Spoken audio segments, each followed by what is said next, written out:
বাংলাদেশের নৌবাহিনী আজ সাবমেরিন যুগে প্রবেশ করল। নবযাত্রা এবং জয়যাত্রা নামে টর্পেডো ও মাইনে সজ্জিত এ দুটো যুদ্ধযান শত্রু জাহাজ ও সাবমেরিনের গতিবিধি পর্যবেক্ষণ সহ যুদ্ধকালীন দায়িত্ব পালনে সক্ষম। গত নভেম্বরে চীনের কাছ থেকে বাংলাদেশ নৌবাহিনীর প্রধান দুটো সাবমেরিনের ডেলিভারি নেওয়ার পর থেকেই এই নিয়ে ভারতীয় গণমাধ্যম এবং বিশ্লেষকেরা সরব হয়ে ওঠেন।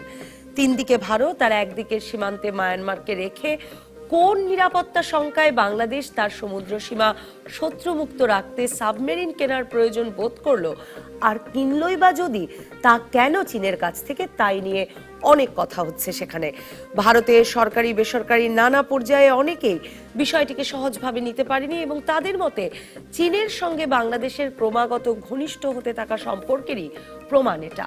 প্রতিবেশী রাষ্ট্রগুলোর রাজনীতি, অর্থনীতি, প্রতিরক্ষা সহ সকল বিষয়ে প্রভাব বিস্তারে আগ্রহী ভারত সাবমেরিন কেনার খবর পেয়ে তার প্রতিরক্ষা মন্ত্রীকে গত বছর শেষে একরকম হঠাৎই বাংলাদেশে পাঠায় এবং তিনি বাংলাদেশের সঙ্গে একটা দীর্ঘমেয়াদী প্রতিরক্ষা চুক্তি সম্পাদনে আগ্রহ প্রকাশ করে গেছেন। বাংলাদেশ অবশ্য নিজ দেশের স্পর্শকাতর বিষয়ে অন্য অনেক প্রতিবেশীর মতো পরামর্শ মানবে, সে বিষয়েও ভারতে বিশ্বাস কমছে। এই সাবমেরিন বিক্রির জন্য রাশিয়া এমনকি $1 বিলিয়ন ঋণও দিতে চেয়েছিল, কিন্তু বাংলাদেশ ক্রমেই চীনের সাশ্রয়ী সামরিক সরঞ্জামে আগ্রহী হয়ে উঠছে। আজ সাবমেরিন দুটো উদ্বোধন করতে গিয়ে প্রধানমন্ত্রী হাসিনা বলেছেন, আমরা কারো সাথে যুদ্ধে জড়াতে চাই না, কিন্তু শত্রু এলে জবাব দিতে প্রস্তুত থাকবে বাংলাদেশ। কাজেই সাবমেরিন কেনা এবং চীন থেকেই কেনা, তার একটা সুদূর প্রসারী তাৎপর্য তো আছে বটেই। এসব নিয়ে আলোচনা করতে রাজখান স্টুডিওতে আছেন সাবেক রাষ্ট্রদূত ও সাবেক সহকারী নৌবাহিনী প্রধান রিয়ার অ্যাডমিরাল ASMA আওয়াল, সাবেক রাষ্ট্রদূত শামসের মুবিন চৌধুরী এবং বাসসের ব্যবস্থাপনা পরিচালক ও প্রধান সম্পাদক আবুল কালাম আজাদ। স্বাগত আপনাদের তিনজনকে।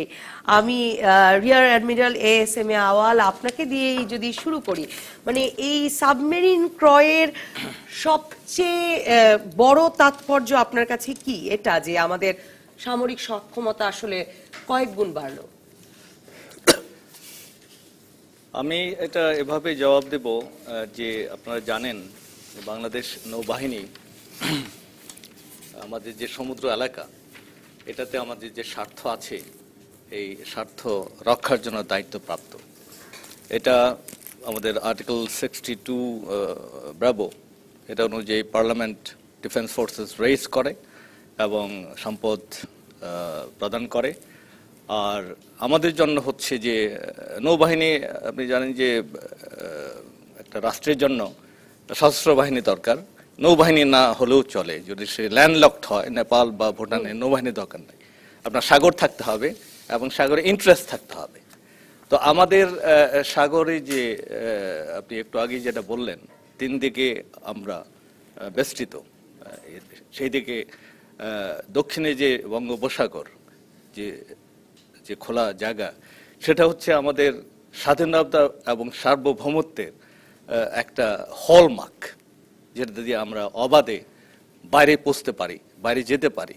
আর আমাদের ইকোনমিক লাইফ লাইন, যেটা সি লাইন্স অফ কমিউনিকেশন, যার মাধ্যমে বহির্বাণিজ্য আমদানি রপ্তানি পরিচালিত হয়ে থাকে, এটা সিংহভাগ এটা হয়ে থাকে, সেটা এই সাগরের মাধ্যমে হয়।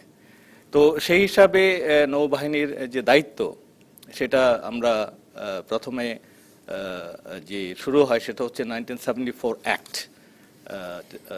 Territorial waters and maritime Jones act 74। সেটার মাধ্যমে আমরা সমুদ্র এলাকা দাবি করি। আর যেটা হচ্ছে 1982 সনে যে সমুদ্র এলাকায় যদি কোনো হুমকি না থাকে, সমুদ্র এলাকা নিয়ে যদি কোনো উদ্বেগ না থাকে, বা সমুদ্র আমাদের সীমায় কেউ ঢুকে পড়বে, আমাদের সম্পদে কেউ হস্তক্ষেপ করবে, এগুলো নিয়ে যদি কোনো আশঙ্কা না থাকে, তাহলে কি সমুদ্রে আসলে শক্তি বৃদ্ধির কোনো প্রয়োজন হয়? আমি সেই পয়েন্টে আসছি। আমরা সেই অ্যাক্ট করার পরে সেটাতে আমরা আমাদের একটা বেজ লাইন, একটা floating base line, due to the geographical peculiarity, সেটা থেকে আমাদের সমুদ্র এলাকা আমরা দাবি করি। এবং 200 মাইল পর্যন্ত একান্ত অর্থনৈতিক এলাকা, এক্সক্লুসিভ ইকোনমিক জোন, সেটা Bangladesh is the first country to claim that before 8 years before the law of the sea, 1982 যে প্লেস হয়েছিল। তো তো এটা এই অ্যাক্টের মাধ্যমে আমরা দাবি করার সাথে সাথেই আমাদের দুই প্রতিবেশী এটাকে রিজেক্ট করে, this is not as per the আমাদের জন্য গ্রহণযোগ্য না। মানে ভারত মায়ানমার দুজনই। জি জি।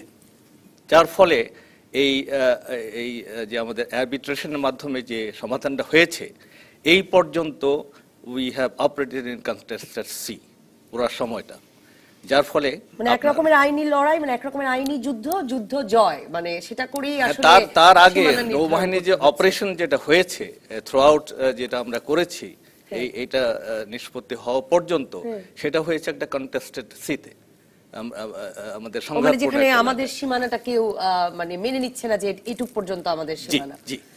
আর আপনি জানেন যে নেশন স্টেটের একটা ডিফল্ট সেটিং আছে এখানে, জাতীয় স্বার্থ হচ্ছে মেইন জিনিস।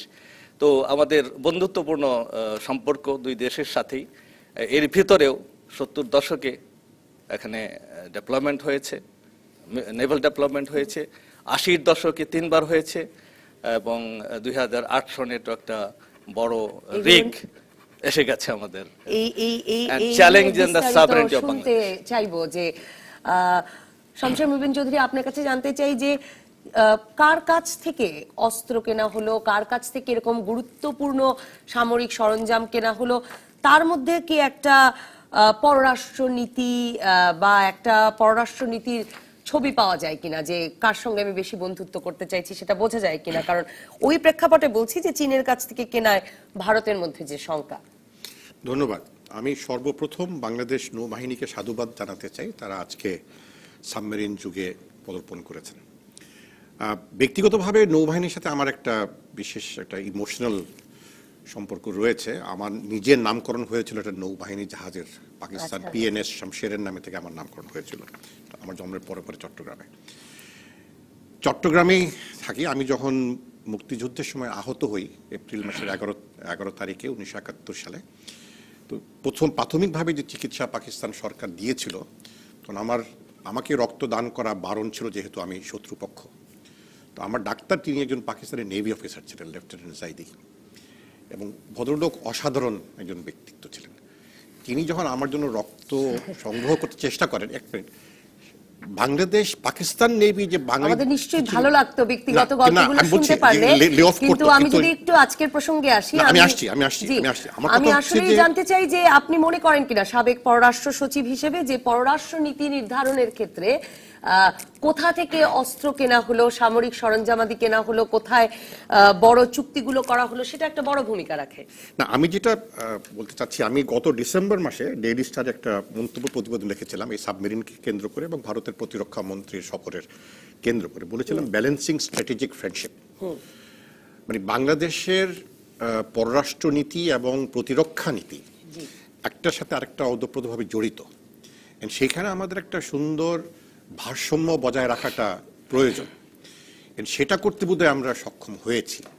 যে সামরিক বাহিনীর কিন্তু আমাদের অস্ত্র ক্রয় বেশিরভাগ ক্ষেত্রেই চীন থেকে হয়েছে। নৌবাহিনীর, সামরিক বাহিনী, সেনাবাহিনী, বিমান বাহিনী সকলেই, কোস্টগার্ডেরও বোধ হয়তো চীন থেকে। নতুন ট্রেন্ড, মানে আগে বোধহয় অনেক বেশি রাশিয়া থেকে হতো, এক সময় হতো, একদম বোধহয় ভালো বলতে পারবেন, মানে একদম প্রথমের দিকে একটা নতুন ট্রেন্ড। না, নতুন না, চীনের ট্রেন্ড কিন্তু 70 রাশিয়া থেকে ছিল না, এটা বেসিক্যালি নৌবাহিনীর রাশিয়া থেকে কেনা হয় না বোধহয়। না, রাশিয়া থেকে, কোথা থেকে কেনা হতো? যুগোস্লাভিয়া থেকে, এরপরে আমরা ইউকে থেকে কিনেছি, আমরা ফ্রিগেটগুলো ইউকে থেকে, প্রথম দুইটা ফ্রিগেট ইউকে থেকে এসেছিল।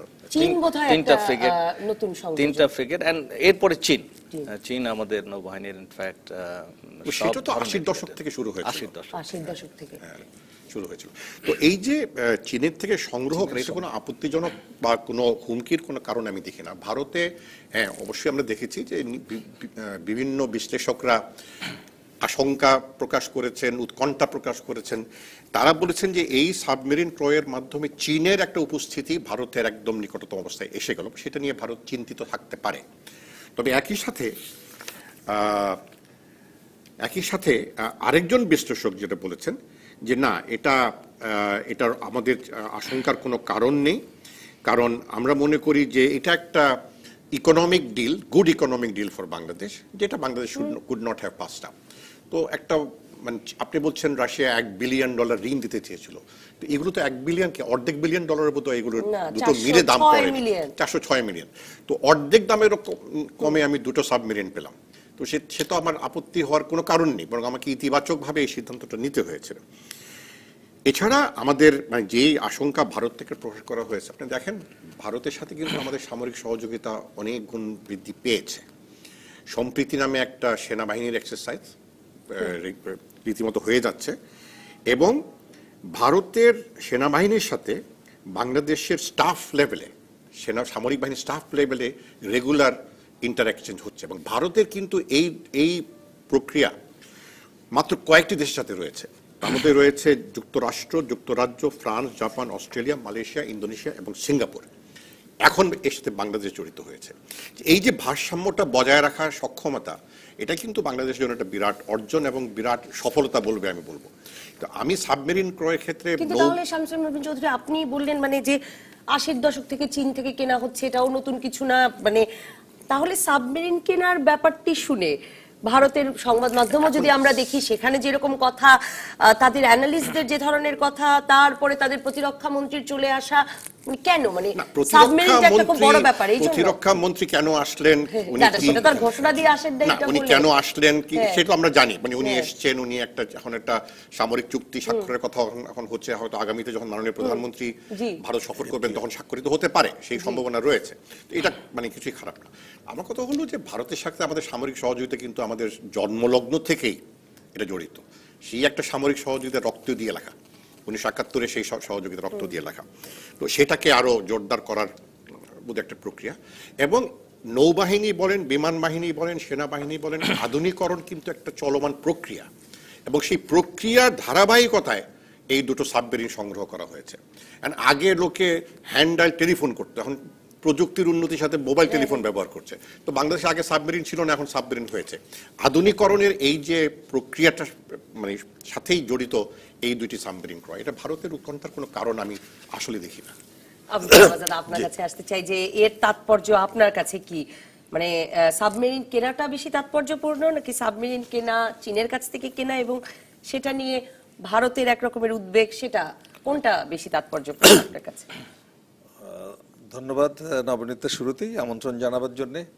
তার আগে আমি যে কোনো কিছু কেনার ক্ষেত্রে সেটা ব্যক্তি মানে কি জিনিসটা আমি বা আপনি কিনবো, সাবমেরিন কেনার কথা পরের প্রশ্ন আসে। বাজার থেকে যদি কোনো জিনিস আমি কিনি, তাহলে আমি কি কিনবো? অনেকগুলো দোকান থাকবে, আমি চাইবো একজন ক্রেতা হিসেবে ভালোটা সবচেয়ে রাইট।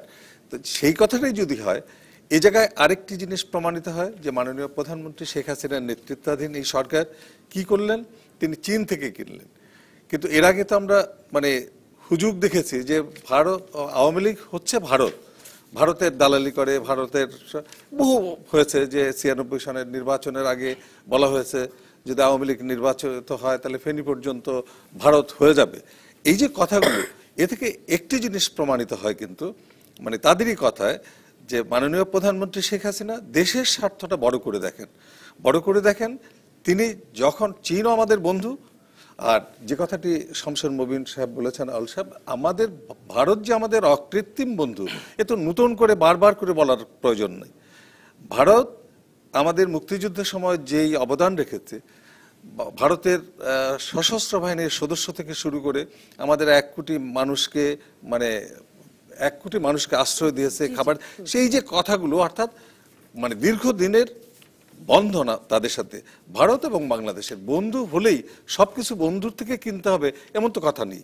আরেকটি জিনিস যেটি আপনি বলছেন যে ভারত কিন্তু বলেনি, ভারতের পত্রপত্রিকাগুলো বলেছে। গণমাধ্যমের কর্মী হিসেবে আপনি এবং আমরা জানি যে গণমাধ্যমের সবসময় যে আমরা সঠিক কথাগুলো বলি বা লিখি তা তো না, বিভিন্ন সময় বিভিন্ন করি না। আমি আপনাকে উদাহরণ দিই যে গণমাধ্যম যা বলে লিখে তার মানে কিছু হলেও কিছু তো বটেই একেবারে সব যে মানে এক হবে না।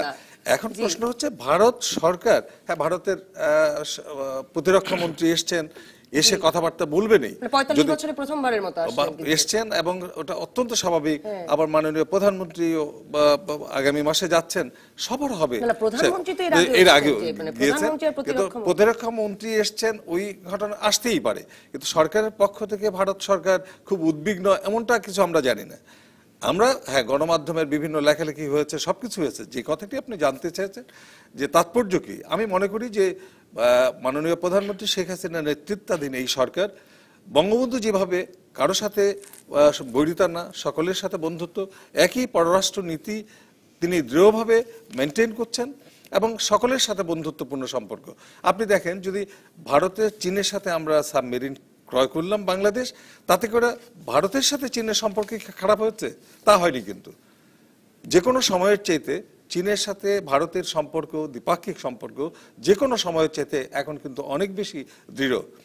আর যে জিনিসটা হচ্ছে, যেটি কথায় এসছে, যে আমরা এখন চীন থেকে, চীনের যে সমৃদ্ধি, চীনের অর্থনৈতিক বিকাশ, এটি কিন্তু আগের যেই সময়টা আমাদের যুগোস্লাভিয়া থেকে কেনা হতো, রাশিয়া থেকে কেনা হতো, সেই সময় কি চীন এগুলো বিক্রি করার মতো সামর্থ্য, সক্ষমতা ছিল?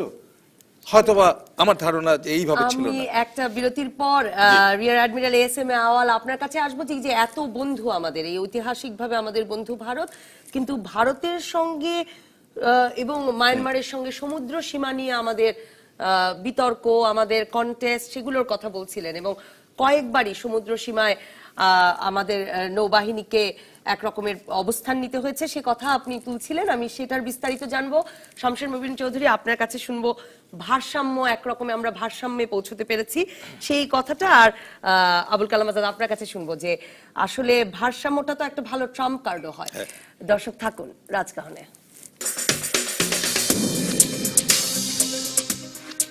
ফিরে এলাম রাজকাহনে। Rear admiral SM. আওয়াল, আপনার কাছে জানতে চাইবো যে আসলে সাবমেরিন কেনাটা কতটা প্রয়োজনীয় ছিল বাংলাদেশের জন্য। আপনি শুরু করেছিলেন এর আগে বলা যে বিভিন্ন দশকেই যে আসলে সমুদ্র সীমায়, কন্টেস্টেড সমুদ্র সীমায় আমরা এক রকমের অবস্থান নিতে আমাদের নৌবাহিনীও বাধ্য হয়েছিল। আমি যেটা বলতে চাচ্ছি সেটা হচ্ছে যে যেহেতু আমাদের সমুদ্র আছে, সেখানে আমাদের ইন্টারেস্ট আছে, ইন্টারেস্টটা huge for the very survival of our country. কারণ আমাদের সিংহভাগ বাণিজ্য এটার মাধ্যমে চলে, এটা অনেক সম্পদ আছে যেটা আমরা আহরণ করতে পারি। ব্লু ইকোনমির আন্ডার দ্য পলিসি আমব্রেলা এটা গভর্নমেন্ট এখন প্ল্যানিং করছে এটা করার জন্য। এবং এই যে আমাদের সি লাইন্স অফ কমিউনিকেশন, এটার ডিসরাপশন হলে আমাদের ইকোনমি ক্ষতিগ্রস্ত হবে। এটা বন্ধ হয়ে গেলে আমাদের ইকোনমি কলাপস করবে। This is the bottom line. এটা এখানে কোনো কম্প্রোমাইজের কথা চলে না। আমরা শুরু করেছিলাম সারফেস ফ্লিট দিয়ে, সারফেস শিপ দিয়ে, এটা দিয়ে পেট্রোল করেছি আমরা। এরপরে আসলো maritime petrol aircraft and helicopter. তখন দ্বিমাত্রিক, আমি আজকে ভাবছিলাম যে ত্রিমাত্রিক, দ্বিমাত্রিকটা কিভাবে হয়? দ্বিমাত্রিক নৌবাহিনী হচ্ছে একটা, ইটস এ ডিফারেন্ট ডাইমেনশন। এখানে কোনো বর্ডার পিলার নাই, কোনো কিছু নাই, কেউ এসে বলবে না আমি ওয়াল করলাম, ইউপি, এই ধরনের কিছু নাই। It is an featureless. সেখানে আপনাকে you have to be present there and claim your thing. তো সেই হিসাবে নৌবাহিনীর দায়িত্বটা হলো যে ইনিশিয়ালি আপনি যে 1974-এ যে অ্যাক্টের মাধ্যমে ক্লেম করেছেন, সেই এলাকাটাকে আপনাকে রক্ষা করতে হবে। Political claim of that area যা আপনি ক্লেম করেছেন, সেটাকে আমরা যে নেভাল প্রেজেন্স মিশন, নেভির জাহাজ গিয়ে এখানে থাকতে হবে যে এটা আমার এরিয়া। এরপর আসছে যে এখানে যে অ্যাক্টিভিটিস যেগুলো হবে, দ্য সি লাইন্স অফ কমিউনিকেশনের মাধ্যমে যে বহির বাণিজ্য হচ্ছে, আমাদের মৎস্য সম্পদ আহরণ হচ্ছে, বিভিন্ন অন্যান্য সম্পদ আহরণের পরিকল্পনা আছে, তারপরে আপনার সায়েন্টিফিক রিসার্চ হচ্ছে। এটার জন্য একটা স্টেবল এনভায়রনমেন্ট নেভি ক্রিয়েট করবে তার পেট্রোলিংয়ের মাধ্যমে, তার শক্তির মাধ্যমে। আর যদি এইগুলো থ্রেটেন্ড হয় অথবা আক্রমণের মুখে পড়ে, তাহলে নেভি রক্ষা করবে।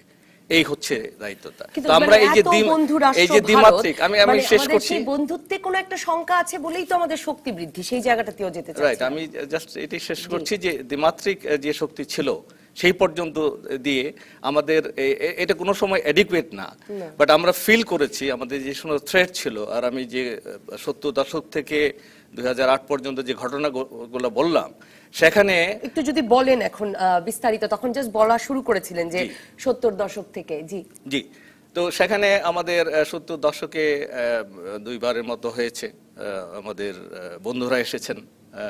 আর সমুদ্রের ইয়েটা হলো যে এখানে কোনো ভুল করার ইয়ে নাই, যে আমি বর্ডার আছে, আমি বর্ডারের কাছে এসে গেছি, বা আমি সার্জেন্ট চেস করছিলাম ঢুকে গেছি, sorry it was a mistake. সমুদ্রে সেই মিস্টেকের কোনো ইয়ে নাই, it is an open space where you have to come and challenge the sovereignty of other country. সেটা 70-এ একবার ঘটেছে, সেটা হয়েছে, তারপরে? 80-র দশক থেকে শুরু হলো, এইভাবে ঘটেছে বিভিন্ন সময়। আমরা যে সমুদ্র এলাকা আমাদের আমরা দাবি করছি সেটা ফিজিক্যালি অন্য দেশ মানে ভারতের জাহাজ টহল দিচ্ছে, ফিজিক্যালি তারা এসছে, এরপরে মায়ানমার এসছে এবং একটা মোটামুটি কনফ্লিক্ট সিচুয়েশনের মতো সৃষ্টি হয়েছিল। তো এই যে আমাদের যে অভিজ্ঞতা, এই যে থ্রেট অ্যানালিসিস যেগুলো আমাদের ছিল, তাতে আমরা দেখেছি যে এই যে আমাদের শক্তি, এটা ইনঅ্যাডিকুয়েট, এটা নিশ্চয়ই। কিন্তু তখন পর্যন্ত তো ধরুন একটা আপনিই বলছিলেন যে কন্টেস্টেড ছিল সমুদ্র সীমা, মানে ভারত মায়ানমার কোনোদিন স্বীকার করে না আমরা যতটুকুকে আমাদের সমুদ্র সীমা বলছি, তারা বলছে না এটা তাদের। জি জি। কন্টেস্ট যখন শেষ হয়ে গেল, আমরা যখন সমুদ্র বিজয় করে মানে আমাদের সেই সীমানা নির্ধারণ করে আনলাম, তারপরে কি সেখানে আমরাই টহল দিচ্ছি নাকি? এটা আমাদের হয়ে গেল 1,18,000 কিলোমিটার জায়গা আমরা পেয়েছি, বিশাল সমুদ্র এলাকা আমরা পেয়েছি। এখন এটা রক্ষা করতে হবে। আমি যেটা বললাম যে আপনি যে পেয়ে গেলেন, এটা তো আর কেউ গ্যারান্টি দেয় না যে এটা কেউ আসবে না। এটাতে পোচার্স আসবে, ফিশিং এর জন্য আসবে, তারা ফিশ নিয়ে যাবে, যেভাবে হোক আমাদের সম্পদ নিয়ে যাবে। আর যদি কেউ এখানে আমাদের স্বার্থের আঘাত করতে চায়, তাহলে মিলিটারি ডেভেলপমেন্ট হতে পারে। কারণ এটা এই যত বন্ধুত্বই থাক, নেশন স্টেটের যে ডিফল্ট সেটিং আছে, তাতে কোনো গ্যারান্টি নাই unless you have an alliance, যেটা আমাদের কারণ নাই, বা করা হয়তো সম্ভব হবে না, যে আমি কেউ আমাকে আক্রমণ করবে না। আর আমি যে পয়েন্ট বলছিলাম যে এই যে আমাদের দ্বিমাত্রিক যে শক্তি, এটার যে কার্যকারিতা, সেটার একটা লিমিটেশন আছে, থাকবে, আমাদের সম্পদের সীমাবদ্ধতা আছে। তো এটাকে মাল্টিপ্লাই করার জন্য আর একটা পলিসি আমাদের দুটো সাবমেরিন আসলে কতটা মাল্টিপ্লাই না, সেটাই আমি বলছি, আপনাকে একটা শুরু করতে হবে, আপনাকে ইউ হ্যাভ টু স্টার্ট। আর ফোর্সেস গোল 2030 এর এই পলিসি রিভিউর আন্ডারে বাংলাদেশের সশস্ত্র বাহিনীকে ব্যালেন্সড ওয়েতে সরকার গড়ে তুলছেন, সম্পদ দিচ্ছেন সেটা। তো সেই ইয়েতে আপনার এই যে সংযোজনটা, এই সংযোজনের মাধ্যমে এক হলো ত্রিমাত্রিক বাহিনী হলো, এবং এই নৌবাহিনীর যে কার্যকারিতা সেটা অনেক গুণে বেড়ে গেল। কারণ এই সাবমেরিন হচ্ছে, আমরা বলি এটা আমাদের টার্মিনোলজিতে সাইলেন্ট ফোর্স, এটা দেখা যায় না। সাফিসিট আপনি দেখবেন, এয়ারক্রাফট দেখবেন, এটা দেখা যায় না, এটা লোনার, এটা একাই, রবীন্দ্রনাথের কথা মতো একাই চলে, একাই তার টার্গেট, কেউ জানে না। এবং যারা অ্যাডভেঞ্চার করতে চাবে আমাদের বিরুদ্ধে, they have to count that there is a silent guy who is chasing me, যার ফলে আসলে বহু গুণে শক্তি বৃদ্ধি পেয়ে গেল। অনেকগুলো সারফেস শিপ দিয়ে আপনি যে কাজটা না করতে পারেন, একটা সাবমেরিন দিয়ে আপনি সেই কাজটা করতে পারেন। এই যে আপনার গ্র্যাজুয়েশনটা হয়ে গেল, সেটা শামসুল মুবিন চৌধুরী, এই গ্র্যাজুয়েশন, এই শক্তি বৃদ্ধি, মানে সেটা আপনি বলছিলেন যে আমরা পররাষ্ট্র নীতি এবং প্রতিরক্ষা নীতির মধ্যে একটা খুব সুন্দর ভারসাম্য তৈরি করতে পেরেছি। সেটা তো স্বাভাবিক যে আমাদের নিকটতম প্রতিবেশীকে একটু অস্বস্তিতে ফেলবে, কারণ আসলে যে মূলত আমরা তাদেরকে একরকম অবিশ্বাস বলবো, মানে একরকমের মানে বন্ধুরাও যে আমাদের শত্রু হয়ে উঠতে পারে, এই বিশ্বাস থেকেই যে এই প্রস্তুতি নেওয়া, সেটা তো স্পষ্ট এই উদ্যোগে। আমি সেইভাবে জিনিসটাকে দেখতে চাই না। আমি মনে করি বর্তমান যুগে সামরিক বাহিনীর ভূমিকা কিন্তু বহুমাত্রিক হয়ে গেছে, বহুমুখী হয়ে গেছে।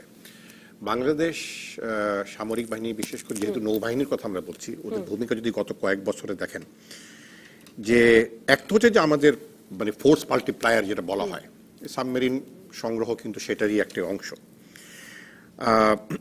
2010-এর থেকে পরে বাংলাদেশ কিন্তু আন্তর্জাতিক মহলে নৌবাহিনী অসাধারণ ভূমিকা রেখেছে ত্রাণ সরবরাহ ক্ষেত্রে। সেটা মালদ্বীপে, শ্রীলঙ্কায়, ফিলিপিন, বিভিন্ন জায়গায় তারা করেছে। সুনামির পরে, তারপরে বন্যার পরে। চৌধুরী, সাবমেরিন তো আমরা মানে না, এই আমি বলছি, ধরনের না, আমি মানে বলছি, না, আমি বলছি, সাবমেরিন না, তো আমরা না, যুদ্ধের না, জন্য না, কিনেছি। না, not necessarily. এই জায়গাটাই কিন্তু আপনার নেভাল ফোর্সের ক্যাপাবিলিটি, হ্যাঁ। কোন ক্যাপাবিলিটি? যুদ্ধের capability? না, যুদ্ধে এই জায়গাটাই কিন্তু ধারণা ভুল আমাদের। উনি বলুন, রাখতে হবে, এটা অ্যাডমিরাল আউয়াল বলতে পারবেন, যুদ্ধের জন্য কিন্তু না। ইন্ডিয়ান ওশান নেভাল সিম্পোজিয়ামের সদস্য, চেয়ারম্যানও ছিলাম বোধহয় আমরা। Yeah. সেখানে কিন্তু রাইট না, We are right now with the We are the chairman. chairman. এখানে কিন্তু আমাদের একটা ভূমিকা আছে। সেই ভূমিকা যদি আপনি আরো বেশি বৃদ্ধি করতে চান, তাহলে আপনার সামরিক বাহিনীর শক্তিটা বা নৌবাহিনীর শক্তিটাও সেভাবে তার সাথে তাল মিলিয়ে চলতে হবে। তো সাবমেরিন কেনাতেই যে আমরা যুদ্ধের প্রস্তুতি নিচ্ছি সেটা কিন্তু না। এটাকে না, আমরা যুদ্ধের জন্য প্রস্তুত, মানে আমার সাথে কেউ যুদ্ধে লড়তে আসলে আমি না, প্রস্তুত। সেটা অন্য জিনিস। বাড়লো সেটা আমার। আমার না, সেটা কিন্তু আমার আমি ডিফেন্স যুদ্ধ- capability, not offence minded. Mentally offensive minded, আমার ডিফেন্স। সেটা তো আমাদের পররাষ্ট্র নীতি না, কিন্তু offense, এটা মানে আপনার defense। প্রত্যেকটা, আপনি জিজ্ঞেস করুন সুইজারল্যান্ডের সামরিক বাহিনী আছে কেন? ও তো নিরপেক্ষ দেশ, ও সামরিক বাহিনী আছে কেন? আছে তো ওদের স্ট্যান্ডিং আর্মি আছে এবং ভলেন্টিয়ার আর্মিও তাদের আছে। সুইডেন, ডেনমার্কের আর্মি আছে কেন? ওরা তো বন্ধুত্ব কি, চরম বন্ধুত্ব, সীমান্ত এলাকায় নাই বলতে নাই তো। গেলে, তাই না? তো এখন একটা স্বাধীন সার্বভৌম রাষ্ট্র থাকলে তার সামরিক বাহিনী থাকবে, তার সামরিক বাহিনীর সময়ের সাথে সাথে তার ক্যাপাবিলিটিস বাড়ানো হবে, তার ফোর্স মাল্টিপ্লায়ার করা হবে, এবং সেটা যারা এটা নিয়ে উৎকণ্ঠিত, চিন্তিত, তাদেরকে বোঝাতে হবে। সেই বোঝাবে আপনি কূটনীতিটা কতটুকু আপনি এখানে দক্ষতা দেখাতে পারেন। আবুল কালাম আজাদ, না মানে আমি যেটাতে মানে আপনি এবং শামসুল মুবিন বারবারই বলছিলেন যে এর মধ্যে যুদ্ধের ব্যাপার নাই, নিজেদের রক্ষা করার ব্যাপার, নৌবাহিনীর সক্ষমতা বাড়ানোর ব্যাপার, কিন্তু যুদ্ধের ব্যাপার তো আছে। রিয়ার অ্যাডমিরাল এম এ আওয়ালি তো একটা উদাহরণ দিলেন যে 70-80, মানে আমাদের সমুদ্র সীমা তো শান্ত বা শান্তির মানে করে মানে ছিল না, মানে এখানে তো ঘটনা ঘটেছে যে এসে চ্যালেঞ্জ করেছে আমাদের নৌবাহিনী। মানে আওয়াল সাহেব সশস্ত্র বাহিনীর লোক হিসেবে তাদের মাথায় তো থাকবেই একটা যুদ্ধের বিষয় থাকে, যুদ্ধ প্রতিরোধ করা থাকে, কিন্তু আমরা যেভাবে চিন্তা করি, শামসুল মুবিন সাহেব এবং আমি, আমাদের চিন্তার একটু পার্থক্য থাকবে, মানে মূল না। না, কোনো পার্থক্য নাই। আমি আমার বক্তব্য যখন দেব কোনো পার্থক্য থাকবে না, আমি ইনশাআল্লাহ। পার্থক্য না। আমি যেটা, আপনি যে বারবার যেটা বলছেন যে শঙ্কার কারণে শক্তি বৃদ্ধি না, কিন্তু এই যে আমাদের সম্পদ, যে কথাটা আওয়াল সাহেব বলেছেন যে বিপুল বিশাল, না হলে আওয়াল সাহেব আরেকটি কথা বলেছেন, আপনি লক্ষ্য করেছেন কিনা, যে এরপরে কেউ যখন আমাদের চ্যালেঞ্জ করতে আমাদের সমুদ্র সীমায় ঢুকবে, তার জানতে হবে যে ওখানে দুটো সারপ্রাইজ থাকতে পারে। অবশ্যই এই কথাটাই আমি যে কথাটা বলতে চাই, যে মানে শক্তি বৃদ্ধি করার, এটি হচ্ছে আমাদের যে কথাটি শামসুল মুবিন সাহেব বলেছেন, এবং আমরাও জানি সবাই, যে আমাদের কিন্তু মানে শান্তিরক্ষী বাহিনীতে, জাতিসংঘের শান্তিরক্ষী বাহিনীতেও আমাদের এই নৌবাহিনীর ভূমিকা অত্যন্ত প্রশংসনীয়। যখন আমার সাবমেরিন আছে এই নৌবাহিনীতে, তখন কিন্তু আমাদের এই যেই সৈনিকরা আমাদের যাবেন, যে সেনা সদস্যরা যাবেন, তাদের মর্যাদা কিন্তু আরো বাড়বে। আপনি দেখেন, আজকে নিশ্চয়ই আপনি দেখেছেন মাননীয় প্রধানমন্ত্রী শেখ হাসিনা তার ভাষণে বলেছেন যে 40টি দেশের, মানে আমাদের অনেকেরই জানা ছিল না, আমার তো জানা ছিলই না, 40টি দেশের সাবমেরিন আছে, তার মধ্যে আমরা অন্তর্ভুক্ত, আমরা যুক্ত হলাম। অর্থাৎ এখন একটি, আমি অবচেতন মনেই বিশ্বের 40টি দেশের মধ্যে আমি আমার সক্ষমতা অন্যদিক থেকে না থাক, নৌবাহিনীর এই যে 2টি সাবমেরিন যুক্ত করে আমি 40টি দেশের কাতারে এলাম, তাই না? ক্রিকেটের খেলা যখন হয়, যে আমি দেখছি, আমি আপনার প্রধানমন্ত্রী কি M A Awal, rear admiral S M A আওয়ালের মতো দেখছেন কিনা, যে দেখছেন, আমি যে কথাটা বলছি, আসার সময় দেখবে যে আমার কথা হচ্ছে আমাকে সতর্ক থাকতে হবে, যে কথাটি আওয়াল সাহেব বারবার বলেছেন, যে আমার শক্তি বৃদ্ধি আমি করব, তো আমার সক্ষমতা সামর্থ্য এই বৃদ্ধি করব, এটা লক্ষ্য এই না যে আরেকজনে আমাকে যুদ্ধ করার মনোভাব নিয়ে করছে নাকি, কিন্তু আমাকে আক্রমণ করতে এলে, আমার সম্পদ নিয়ে যেতে চাইবে না তো। যখনই আমার 2টি সাবমেরিন আছে, আরো বেশি যখন হবে, তখন এই যে মানে সমুদ্রের নিচে যে সম্পদরা আছে, মাছ বলেন, অন্যান্য সম্পদ যেগুলো আছে, আমরা ব্লু ইকোনমি যে কথাটা বলা হয়, সেগুলো নিতে আসবে না। কিন্তু আপনার বাড়িতে যদি প্রহরী খুব শক্তিশালী থাকে, যেমন আমি কিছুদিন আগে আমরা কয়েকজন যখন হাঁটতে গিয়েছি, যখন কুকুর আছে, এবং ওইদিকে যাই না, কিন্তু যেই রাস্তায় কুকুর থাকে না সেখানে যাই। আমার কথা হচ্ছে যে শক্তি, তো যে প্রশিক্ষিত কুকুর যদি কোনো বাড়িতে থাকে, সেই বাড়িতে হানা দেয় না কিন্তু কেউ। অর্থাৎ সামর্থ্য শক্তি যখন থাকে, তাকে কেউ ঘাটাবে না ওইভাবে। কিন্তু আমি যত বন্ধুত্বই থাক এর সাথে বন্ধুত্বপূর্ণ সম্পর্ক থাকলে ধরেন আপনি দুই বাড়িতেই কিন্তু দেয়াল দেয়া থাকে, এর অর্থ প্রতিবেশী ঘনিষ্ঠ সম্পর্ক কেন দেয়াল দেয়? তার যার যার সীমারেখা, যার যার সীমানা, যার যার মানে সম্পদ সেটি সংরক্ষণ করতে হবে, এটা অত্যন্ত স্বাভাবিক। এবং আমি আরেকটি জিনিস যেটি বলি, আমি এক কথা শেষ করি, ভারতের সাথে আমাদের মানে জনগণের সাথে যেমন জনগণের, সরকারের সাথে সরকারের যেমন সম্পর্ক বন্ধুত্বপূর্ণ, জনগণের সাথে জনগণের বন্ধুত্বপূর্ণ সম্পর্ক, এক্ষেত্রে কোনো রকম মানে সন্দেহের অবকাশ নেই। আর আমাদের শক্তি বৃদ্ধি করা, এটা অন্য যেভাবেই দেখুক না কেন আমাদের সামর্থ্য বেড়েছে, এটি আমাদের একটা বড় ব্যাপার, তাই না, সকল ক্ষেত্রেই। আমি একটা বিরতির পর ফিরবো এই সংক্রান্ত আলোচনায়। আরেকটু এস এম আওয়াল, আপনার কাছে জানতে চাইবো যে সেই যে স্ট্রিং অফ পার্লস, মানে চীন আসলে সাবমেরিন বা চীন তার সামরিক সহযোগিতা বৃদ্ধি করে, যদিও এটা একেবারে সিম্পল, মানে টাকা দিয়েছি কিনেছি এরকম একটা ব্যাপার, কিন্তু সামরিক সহযোগিতা বৃদ্ধি করে ভারতকে চারপাশ দিয়ে ঘিরে ফেলবে, এরকম একটি প্রতিরক্ষা আশঙ্কাও তো এই অঞ্চলে কাজ করে। সেই স্ট্রিং অফ পার্লস সম্পর্কেও একটু শুনবো আপনার কাছ থেকে এবং শমশের মোবিন চৌধুরীর কাছ থেকে। দর্শক থাকুন রাজকাহনে।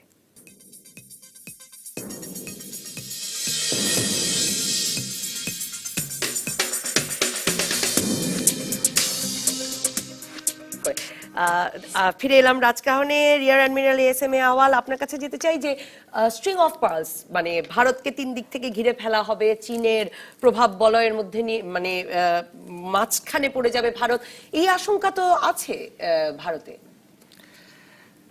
আশঙ্কা আপনার এটা থাকতে পারে, থাকা স্বাভাবিক, কারণ চীন একটা এখন তো second largest economy, poised to become the first economy, সবচেয়ে শক্তিশালী ইকোনমি, ভারত উঠে আসছে, তো যার ফলে এই আশঙ্কাগুলো থাকার আছে।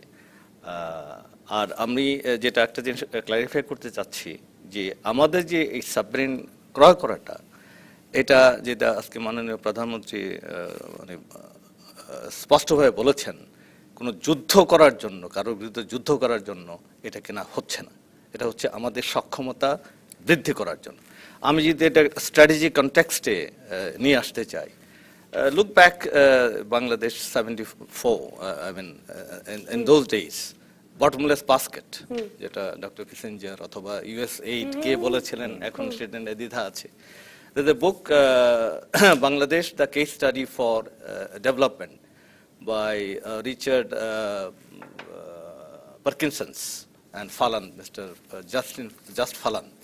So তাদের ছিল, there were 3 points basically, that this country, Bangladesh, এটার কোনো জিওস্ট্র্যাটেজিক ইম্পর্টেন্স নাই, এটার কোনো সম্পদ নাই, এটার বহু মানুষ আছে যাদের কোনো ভবিষ্যৎ নাই। আর ডিডাকশন হলো, যেটা আমাদের জন্য ভেরি ডেরোগেটরি, যে বাংলাদেশ যদি কোনো সময় বাই চান্স উন্নতি করতে পারে, তাহলে এনিবডি ক্যান, তাহলে পৃথিবীর এখন সেই সময় এসেছে বলা যেতে পারে। তো সেই ছিল আমাদের অবস্থা। আপনি সেই অবস্থানে যদি আপনি চিন্তা করেন, তার কল্পিত যে বাংলাদেশ, সেই কল্পিত বাংলাদেশে তো আপনার সাবমেরিন কেনার প্রশ্ন ওঠে না। আজকের বাংলাদেশ আপনি আসেন, this is today 33rd economy, 33তম economy, 1 decade of growth, 6% plus growth, যেটা ঈর্ষণীয়। এরপরে যেটা এটা আমাদের কোনো প্রজেকশন না, প্রাইসওয়াটারহাউসকুপার্সের যে প্রজেকশন বাই 2050, মানে কাজে এটা আমাদের সমৃদ্ধি এবং শক্তি দুটোরই আসে। এখন আপনি এখন নিয়ে আসেন যে আপনার ডাইনামিক্স গুলো এখানে আগে তো আমাদেরকে ইমাজিন করতে হতো বাংলাদেশ স্ট্র্যাটেজিক ইম্পর্টেন্স কি আছে, বাট এখন it is in between China, India and ASEAN, এর মাঝখানে এই জায়গাটাতে, মানে এই স্ট্র্যাটেজিক আমার কথাটা আমাকে শেষও করতে হবে, আমি শেষ করছি। আর এরপরে যে রিজিওনাল ডিনামিক্স যেগুলো আছে, যেগুলো প্রোগ্রেস হচ্ছে না, BBIN, BCIM and then BIMSTEC, এগুলো যেগুলো আছে সবগুলোতেই আপনি Bangladesh is a pivotal point. Now Bangladesh strategically, geopolitically has given very high statute. আপনার এই যে স্ট্যাটিউট আপনি করছেন, আপনি 2050-তে যে প্রজেকশন আছে, আপনি 23rd ইকোনমি হবেন, এটার জন্য তো একটা সক্ষম নৌবাহিনী, ত্রিমাত্রিক নৌবাহিনী আপনার প্রয়োজন for your that statute. It's a requirement for an own. Shamsur Mubin Chowdhury, আমি স্ট্রিম অফ পার্লসটা যদি একটু শামসুর মুবিন চৌধুরীর কাছ থেকেই শুনি। শামসুর মুবিন চৌধুরী, আপনি যদি একটু ব্যাখ্যা করেন যে ভারতের উদ্বিগ্ন হবার কারণে বা প্রতিবেশী কারো বা মায়ানমারের উদ্বিগ্ন হবার কারণে, কারণ আমরা যুদ্ধ করার জন্য কিনছি না, কিন্তু বিষয়টা তো ওই জায়গাটা নিয়েও তো অনেকে উদ্বেগ প্রকাশ করছেন দেশের বাইরেও, যে চীনের ভেতরেই মানে চীন 3 দিক থেকে ভারতকে ঘিরে ফেলবে কিনা, বাংলাদেশও চীনের একটা শক্ত ঘাঁটি হয়ে উঠবে কিনা। আমি মনে হয় না বাংলাদেশের কোনোদিনই সেই ধরনের পররাষ্ট্র নীতি ছিল যে ভারত সাথে চীনের কোনো প্রতিযোগিতা থেকে আমরা সেটার অংশ হব। এটা কোনোদিনই বাংলাদেশের, আমরা তো আসলে টাকা দিয়েছি, কিনেছি, মানে আমরাই বা কেন ওদের ঘাঁটি হতে যাব? সহজ কথা। আর স্ট্রিং অফ পার্লস মুক্তোর মালা, তো মুক্তোর মালা তো মানে বন্ধুকে দেওয়া হয় বা ভালোবেসের মানে ভালোবাসার একটা, এখন স্ট্রিং অফ পার্লস সামরিক রূপ দেওয়া হচ্ছে এখানে। স্ট্রিং অফ পার্লস বলে চীনের বিরুদ্ধে স্ট্রিং অফ পার্লস একটা বাংলাদেশকে ধরলো, আর কোনগুলো? পাকিস্তানের গোয়াদ্দার, শ্রীলঙ্কার হাম্বানটোটা, বাংলাদেশের চট্টগ্রাম, মিয়ানমারের সিতুয়ে, এই তারা বলছে এটা স্ট্রিং অফ পার্লস করা হচ্ছে। আর চীন বলছে যে যেমন জাপানের সঙ্গে যে চীনের যে নৌসীমা নিয়ে যে একটা বিতর্ক রয়েছে, সেখানে মার্কিন যুক্তরাষ্ট্র হস্তক্ষেপ করতে চাচ্ছে। তো চীন বলছে আমাদেরকেও যুক্তরাষ্ট্র চেষ্টা করছে একটা সার্কেলে মিলে নিয়ে আসতে। এই প্রতিযোগিতা কিন্তু সার্বিক, এটা সারা বিশ্বব্যাপী এই প্রতিযোগিতা রয়েছে। আপনি যদি সার্বিকভাবে বলেন তাহলে সামরিক বাহিনী তো দরকার নেই, কোল্ড ওয়ার শেষ, দ্বিতীয় মহাযুদ্ধ শেষ, তো সকল দেশে তো সামরিক বৃদ্ধি। চীন এই বছর 7.2% বাজেট বাড়িয়েছে, ভারত প্রতি বছরই 7 থেকে 8% তাদের ডিফেন্স বাজেট বাড়াচ্ছে। আমেরিকা তখন ট্রাম্প বলেছেন কত ট্রিলিয়ন ডলারে নিয়ে যাবেন উনি সামরিক শক্তি, এর কোনো সীমা নেই। নেটো তো 2% কম্পালসারি করে দিচ্ছে। ব্যাপারটা হচ্ছে যে এটা অবশ্য একটা খুব ভালো যুক্তি, মানে ভারতের তো কোন প্রতিবেশীর সাথে যুদ্ধের জন্য এত বাড়াতে হলো? তাই না? না, একদম পরিষ্কার ছোট ছোট দেশ, তাহলে কি তারা চীনকে মাথায় রেখে করছে? চীনকে মাথায় রেখে করছে, তাহলে তারা অ্যারেবিয়ান সিতে তারা এত বিরাট নৌবাহিনীর ওখানে তারা কেন রয়েছে? তো এই প্রশ্ন কিন্তু যুক্তির উত্তর আপনি কোনোদিনই পাবেন না, আমরা কোনোদিনই পাবো না। আমার কথা হচ্ছে বাংলাদেশ নৌবাহিনীর একটা বিভিন্ন, কিন্তু যে ত্রিমাত্রিক নৌবাহিনী বাংলাদেশ, এটা কিন্তু 2004 থেকে শুরু হয়েছে এই আলাপ আলোচনাটা। এখন এটাকে বাস্তবায়ন করা হচ্ছে, সুন্দরভাবে বাস্তবায়ন করা হচ্ছে এবং ধাপে ধাপে করা হচ্ছে, এবং সেটা আমি মনে করি বাংলাদেশের জন্য একটা ইতিবাচক একটা বিষয়, সেটা নেতিবাচক হওয়ার কিছু নেই। এবং চীন থেকে আপনি, তবে চীনের সাথে আপনি যে ধরনের ঋণ চুক্তি সই সামরিক বাহিনীর বাইরে, কারণ সামরিক বাহিনী কিন্তু একটা কম্পিটিটিভ রেটে আপনি এই ধরনের ইয়েটা পান, সাহায্যটা পান, সেখানে কিন্তু একটা সতর্কতা প্রয়োজন রয়েছে। কারণ চীনের ইন্টারেস্ট রেটটা কি হবে, আপনি দীর্ঘমেয়াদী কতটা লোন নেবেন কি না নেবেন, সেটা আপনার পরে বোঝা হয়ে যায় কিনা, সেই বিষয়ে আপনি সতর্ক থাকতে হবে। শ্রীলঙ্কা দেখছি আমরা ইতিমধ্যে একটা চীনের ঋণটা বোঝা হয়ে দাঁড়িয়েছে, যে কারণে হাম্বানটোটা এবং মাতারাতে যে পোর্ট এবং নৌপোর্ট করা হয়েছে চীনের সাহায্য নিয়ে, এখন কিন্তু চীনের কাছে এটা দিয়ে দেওয়া হচ্ছে। 90% ওনারশিপ চীনের হাতে চলে যাবে, সেইটা ভারতের জন্য একটা আসলে আশঙ্কার বিষয়। বাংলাদেশ সেই ফাঁদে পা দেবে না বলে আমি বিশ্বাস করি। আমাদের সেটা মাথায় রেখে শ্রীলঙ্কার উদাহরণটা মাথায় রাখবে। আবুল কালাম আজাদ, শেষ মন্তব্য। আমি আসলে মনে করি যে যেটা আগেও বলেছি আমি, যে মাননীয় প্রধানমন্ত্রী শেখ হাসিনার নেতৃত্বে, তার নেতৃত্বে বর্তমান সরকার যে আমাদের আর্থ সামাজিক এবং সকল ক্ষেত্রে যে উন্নয়নটা হচ্ছে এবং প্রশংসিত হচ্ছে দেশে এবং বিদেশে, একই সাথে কিন্তু আমাদের সামরিক শক্তি বৃদ্ধি পেয়েছে এবং তার সর্বশেষ সংযোজন হচ্ছে আমাদের নৌবাহিনীকে আরো শক্তিশালী করা হয়েছে, 2টি সাবমেরিন যুক্ত হয়েছে আমাদের, এবং এটি হচ্ছে সার্বিক অর্থে, সামগ্রিক অর্থে আমাদের বাংলাদেশ, আমরা মানে শক্তির সামর্থ্য অর্জন করেছি, এটি আমাদের গর্বের বিষয়। আমরা বড় হচ্ছি, উন্নত হচ্ছি, এটি হচ্ছে সবচেয়ে বড়। আমি স্ট্রিং অফ পার্লসের ব্যাপারে একটা জিনিস বলতে চাচ্ছি, এই যে আপনার যে রিয়াকশনটা, এটা তো বিভিন্ন লেভেলের রিয়াকশনগুলো হয়, যেটা আপনি বলেছেন, ডিফারেন্ট লেভেল। গভর্নমেন্টের রিয়াকশন কি হবে সেটা একটা গভর্নমেন্ট জানবে, সেটা ইয়ে করে। বাট এটা যেটা হচ্ছে যে আপনার হাম্বানটোটার যেটা হয়েছে, এটা ওয়াজ এ ফেইল প্রজেক্ট। তা এখন $1.2 বিলিয়ন চায়না ইনভেস্ট করে শ্রীলঙ্কাকে 20% একটা শেয়ার দিয়ে, but it has become a special economic zone, তো চাইনিজ ইকোনমিক জোন। তো ওইদিকে আপনার গোয়াদার পাকিস্তানে, এখানে হাম্বানটোটা, তো সেই হিসাবে ইন্ডিয়ার একটা কনসার্ন আছে। আর আমাদের ব্যাপারে হচ্ছে যে আমরা নীতিগতভাবে ওয়ান বেল্ট ওয়ান রোড যে চাইনিজ পলিসি, যেটা আমাদের জন্য প্রযোজ্য হবে ম্যারিটাইম সিল্ক রুটে, সেটাতে আমরা সমর্থন দিয়েছি গত ভিজিটের সময়। তো এই সবগুলো যোগ করলে ভারতের কনসার্ন থাকতে পারে থাকাটা। বাট আমার পয়েন্টটা হচ্ছে যে আপনি দেখেন যে আমি মালদ্বীপে যখন ছিলাম তখন তারা এই কমিটমেন্টটা করে টু এই ওয়ান বেল্ট ওয়ান রোডের ইয়েতে, and they were in trouble. Sri Lanka is in trouble এটাতে সাবস্ক্রাইব করতে গিয়ে। But Bangladesh has as a policy matter it has given the support for this thing, এবং সেটা নিয়ে আমাদের কোনো প্রবলেমে পড়তে হয় নাই। তো সেখানে যে আমরা ইন্ডিপেন্ডেন্টলি ডিসিশন নিচ্ছি জাতীয় স্বার্থে, সেটার একটা মানে মালদ্বীপ আর শ্রীলঙ্কার চেয়ে আমরা আলাদা কি করেছেন বুঝতে পারিনি। আমরা আলাদা করেছি যে আমরা এটা ডিক্লেয়ার করেছি যে উই সাপোর্ট দিস, এবং এটা নিয়ে আমাদের কেউ প্রশ্ন করে নাই যে why are you doing it, যেটা বিভিন্ন দেশে এই প্রশ্নটা এসেছে। তো এখন এই ভারতের জন্য এই কনসার্নটা থাকবে যে এইভাবে যেভাবে হয়ে যাচ্ছে তাহলে এটা কি চীনের দিকে ঝুঁকে যাচ্ছে। তা আমাদের হচ্ছে যে আমি যেটা আগে বললাম যে স্ট্র্যাটেজিক ফালক্রামে আমাদেরকে অপারেট করতে হবে। সেখানে আমাদের যে স্ট্র্যাটেজি যে পজিশন আমরা এসেছি সেখানে we have to take independent decision, এবং এইটার একটা ইন্ডিপেন্ডেন্ট ডিসিশন আমরা নিয়েছি। এবং এইটার যে পয়েন্টগুলো আপনি বলতে চাচ্ছেন এই যে এর ভিতরে যে আছে, this can be a conduit for cooperation. আমাকে শেষ করতেই হবে। অসংখ্য ধন্যবাদ rear admiral S M A আওয়াল, ধন্যবাদ শমশের মুবিন চৌধুরী, ধন্যবাদ আবুল কালাম আজাদ, ধন্যবাদ দর্শক যারা সঙ্গে ছিলেন।